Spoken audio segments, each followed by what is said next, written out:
Baik teman-teman semuanya, dengan pertanyaan kedua dan jawaban dari kelompok 2. Pertanyaan tadi, bagaimana cara menerapkan Al-Quran dalam kehidupan sehari-hari. Nah, untuk cara menerapkan Al-Quran dalam kehidupan sehari-hari itu yang pertama kita pasti dengan alasan yang dengan Allah SWT, pasti kita memahami Al-Quran, memahami isinya, memahami terjemahannya supaya kita dapat berpedoman kepada Al-Quran. Baik, terima kasih kepada kelompok 2.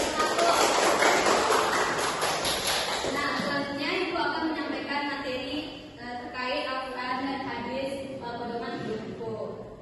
Yang pertama, pengertian Al-Quran. Kata Al-Quran berasal dari kata kerja qiraah yang berarti membaca, dan kata dasarnya ini adalah bacaan. Nah, huruf alif pada kata Al-Quran ini mengandung arti yaitu kesempurnaan. Nah, dengan demikian Al-Quran ini berarti bacaan yang sempurna. Nah, kesempurnaan lain yang dimiliki oleh Al-Quran ini yaitu dia mudah diingat, baik untuk orang tua, anak-anak, dan lain sebagainya. Nah, selanjutnya, Al-Quran dengan makna bacaan ini dinyatakan oleh Allah Nah, selanjutnya yaitu mengenai fungsi Al-Quran.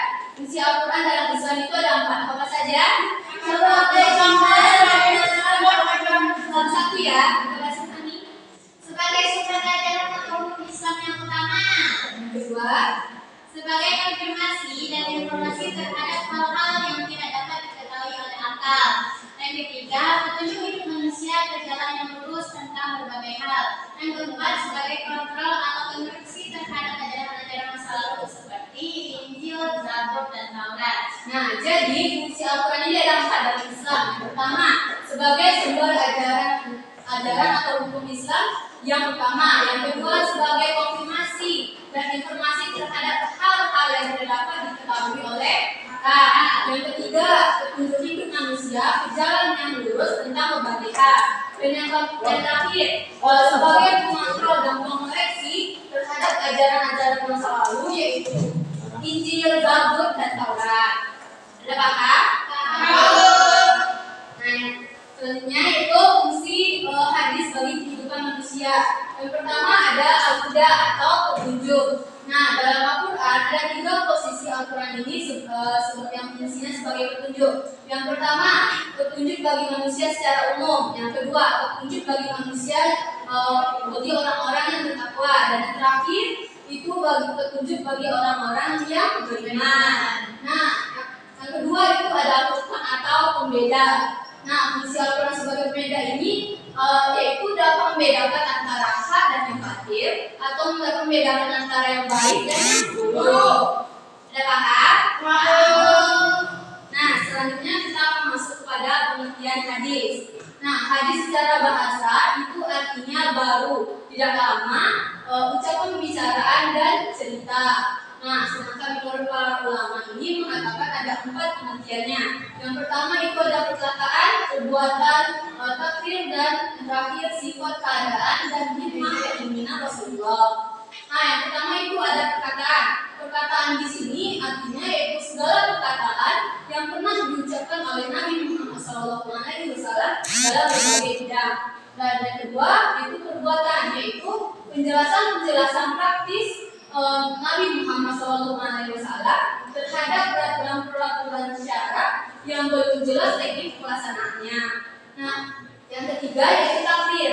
Takdir itu keadaan beliau yang mendiamkan atau tidak mengadakan sanggahan dan reaksi terhadap tindakan atau perilaku para sahabatnya, serta menyetujui apa yang dilakukan oleh para sahabat itu. Nah, sifat yang terakhir itu sifat keadaan dan hikmah atau keinginan Rasulullah. Nah, selanjutnya,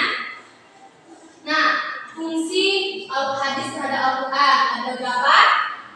Apa saja? Mengukuhkan hukum yang sudah ada dalam Al-Quran, merincikan Al-Quran, menetapkan hukum yang belum terdapat dalam Al-Quran, dan membatasi keumuman ayat Al-Quran.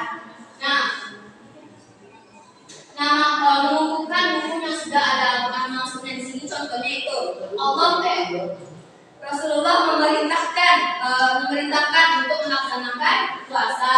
Nah, sedangkan untuk merinci ayat Al-Quran di sini, contohnya seperti perintah untuk melaksanakan sholat. Dan yang ketiga itu menentukan hukum yang belum terdapat dalam Al-Quran. Dan terakhir itu membatasi umuman ayat Al-Quran. Apakah Anda sudah paham? Paham. Nah, selanjutnya. Nah, yang terakhir yaitu fungsi Al-Quran dan hadis dalam Islam. Apa saja? Kitab Al-Quran sebagai penyempurna dari kitab-kitab Allah Subhanahu wa taala yang pernah diturunkan sebelumnya, seperti Zabur, Taurat, dan Injil. Sebagai sumber hukum pertama dalam Islam. Hadis merupakan sumber hukum kedua ajaran Islam setelah Al-Quran. Hadis merupakan rujukan umat Islam dalam memahami syariat. Mohon di belakang perhatiannya ke depan ya. Apa saja tadi fungsi Al-Quran dan hadis dalam Islam?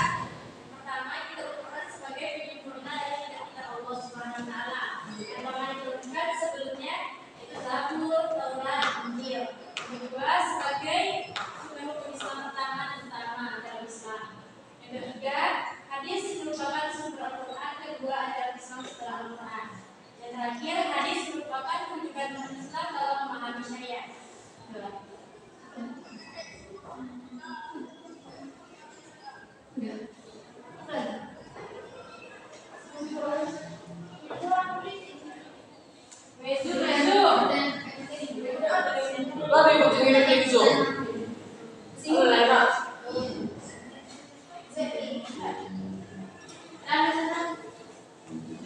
Menit lagi.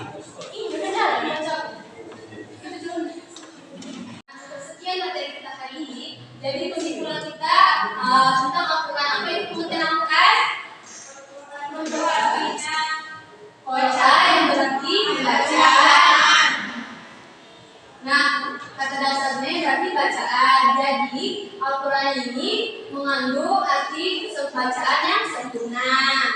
Dan yang kedua, nama-nama Al-Quran itu ada apa tadi? Ada kitab dan ada kitab Allah. Nah, selanjutnya fungsi Al-Quran apa saja tadi?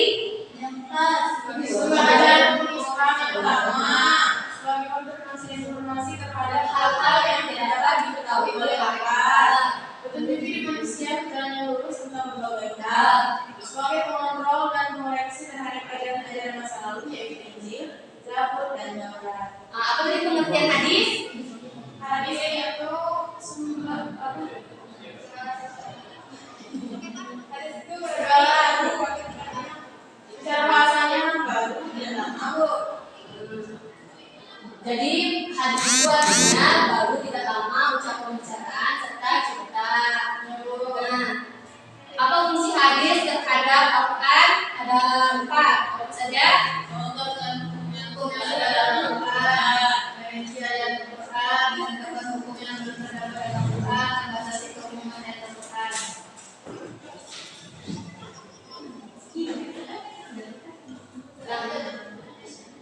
Nah, cukup sekian materi kita pada hari ini. Minggu besok kita akan bahas mengenai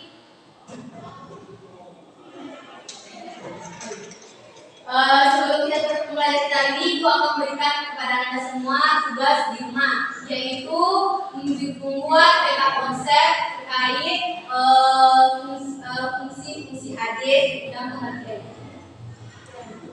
Nah, materi minggu besok kita akan bahas mengenai Asmaul Husna.